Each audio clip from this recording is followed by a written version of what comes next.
Hey guys, this is Melody Banton and today I'm going to show you a quick video on how to make corn on the cob. Corn on the cob is loved by many people and is eaten all over the world. It doesn't take long to prepare and it's a simple food that I love eating. So let's begin. To make the corn on the cob, you're going to need obviously your corn on the cob. And you're just going to need some salt to taste. And you will need to remove the outer layer or the skin from the corn. And you'll need to remove the strings or the straws from the corn. Okay. So once you remove the outer layer and the strings, you can break the corn in half. It's optional. I've done mine because the corn is very big, it's very long, so I decided to break it in half. You can hold it on the head and the tail, the top and the bottom, and you can just break it, or you can use a knife and cut it in the middle and cut it into two pieces. So the choice is yours.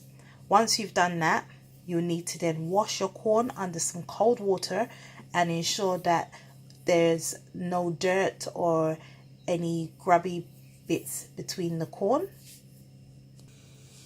Okay, so once your corn has been washed, you'll need to put some hot water into a pot, and you'll need to add your salt into the hot water and allow the water to start to boil. So as the water starts to boil, you can add in your corn pieces into the water.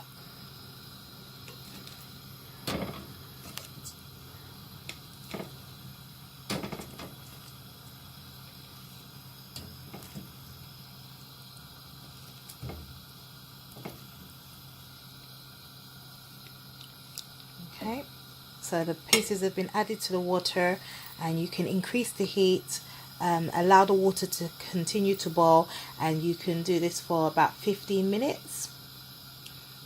But if you prefer longer, you can leave it for 20 minutes or as long as you like, but I normally leave it boiling for about 15 minutes. Right, so this is the corn. It's been boiling for 10 minutes. So I'm going to leave it for another 5 minutes or so.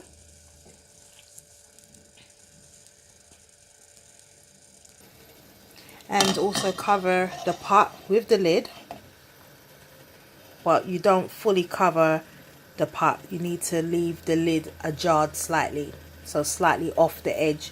So the pot doesn't overflow, the water doesn't overflow and it splashes your cooker and makes a mess.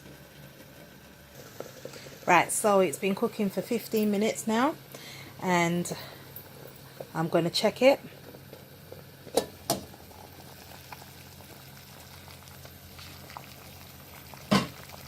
Okay, so as you can see, it's still boiling, so I can lower the heat down because I forgot to say that earlier.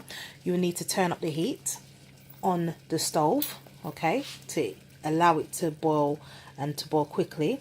And as you can see, sorry, the steam is in the way. As you can see, that the color of the sweet corn will change. So it will be light in the beginning, and as it begins to cook, it will start to become darker. And that's how you know that the corn is cooking and that it's ready to serve.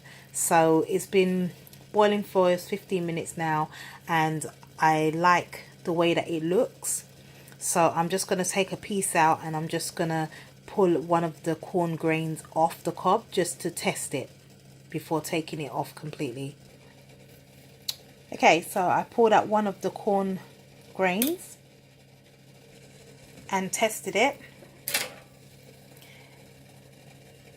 and it is very soft. Oops, trying to cut it, sorry. So I'm cutting with my left hand. So let me use the right hand because I'm actually right-handed. Oh dear. Okay, so there you go. You can see it's really soft and it's squeezing out the juice and it's eatable. So you can now take all of the corn out of the water and it's cooked. So I'm happy with that. So I would advise that before taking it off the stove that you test a piece before removing it completely. Also, when cooking the corn on the cob, these are some optional things that you can do. I added salt. Some people also add some sugar just to enhance the taste, and if they want it a little bit sweeter, then they add like a teaspoon of sugar or a tablespoon. It all depends on, again, your taste. But what I've done today is that I've just used salt because I wanted it to have its natural taste and I didn't want to add anything to enhance it. So as I said, I'm just going to remove the corn from the water.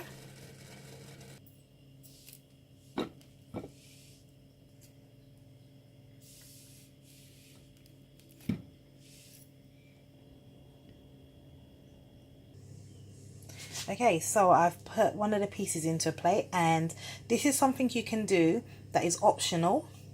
You can add some butter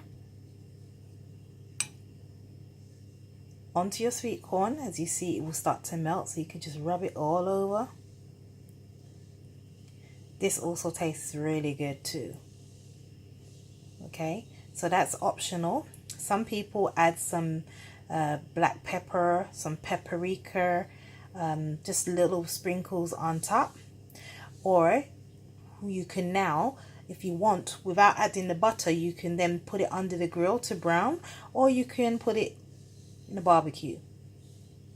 It's totally up to you. So these are just a few added options that you can add to your corn on the cob. So I hope you guys like this video. Thank you for watching, and if you liked what you see, please press the like button above and please subscribe. Thanks for watching. Take care.